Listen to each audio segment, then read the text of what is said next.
నా విషయంలో కొందరు నాయకులు ఇక చెప్తే బాగుండదు, దుర్మార్గంగా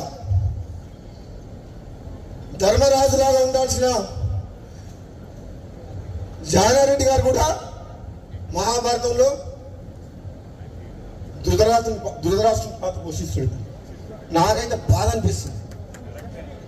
నాలాంటి వ్యక్తికి ఏదన్నా వస్తుంది అంటే 10 మందికి పనికొచ్చే మనిషిని 1000 మందిని కాపాడే వ్యక్తిని నాలాంటి వ్యక్తికి అడ్డం తగులుతుందంటే ఇక నేనేం చెప్పాలో నాకు అర్థమవుతలేదు. అందుకని ఇంతకంటే ఎక్కువ చెప్పలేదు.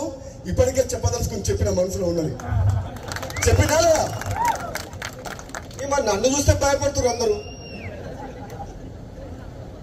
నేను వస్తున్నట్టుగా బామ్మోడు వస్తే ఏం చేస్తాడో ఆయన మా మాట వింటాడో వినడో అనుకుంటున్నా. ఏందో మరి అధిష్టానమేమో ఇస్తా అంటుంది.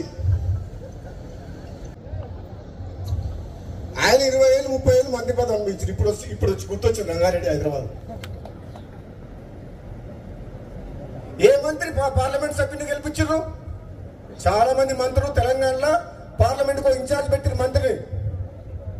కానీ భువనగిరి పార్లమెంట్ కు మంత్రి ఇన్ఛార్జ్ రాలే, ఒక ఎమ్మెల్యేగా ఇన్ఛార్జ్ పెట్టింది కాంగ్రెస్ పార్టీ. అన్ని పార్లమెంట్లకు ఇన్ఛార్జ్ మంత్రులను పెడితే మరి నిజంగా నాకే కెపాసిటీ లేకపోతే, నాకే ధైర్యం లేకపోతే, నాకే మంచి పేరు లేకపోతే, నేనే గెలిపించే శక్తి లేకపోతే ఎందుకు ఇన్ఛార్జ్ పెట్టింది నన్ను? అన్ని తెలంగాణ మొత్తం మంత్రులు ఇన్ఛార్జ్ పెట్టి భువనగిరికి ఎందుకు ఎమ్మెల్యేలు ఇన్ఛార్జ్ పెట్టిండ్రు? అంటే గెలిపించే సత్తా ఉంది, ప్రజల్లోకి పోతాడనే కదా. మరి ఇచ్చిన మాట నిలబెట్టుకునే బాధ్యత ఎవరిది? మీరు ఇన్ఛార్జ్ పెడితే గెలిపించి ఇచ్చినావా లేదా సీటు? ఎవరిచ్చిండ్రు? ఆదిలాబాద్ గెలిచిందా? మహబూబ్ నగర్ గెలిచిందా? సికింద్రాబాద్ గెలిచిందా? మల్కాజ్గిరి గెలిచిందా? మేదక్ గెలిచిందా? కరీంనగర్ గెలిచిందా? ఈ మంత్రులంతా ఎక్కడ పోయిండ్రు? మరి ఎక్కడ?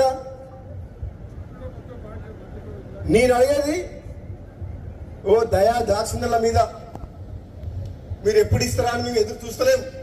నిజంగా పార్టీ బతకాలంటే, ప్రభుత్వంకి మంచి పేరు తేవాలంటే, నిజాయితీగా సమర్థవంతంగా ప్రజల కోసం, పార్టీ కోసం, ప్రభుత్వం మంచి పేరు తీసుకొచ్చే వ్యక్తులకే ఇవ్వాలి అని చెప్పి అంటున్నాం.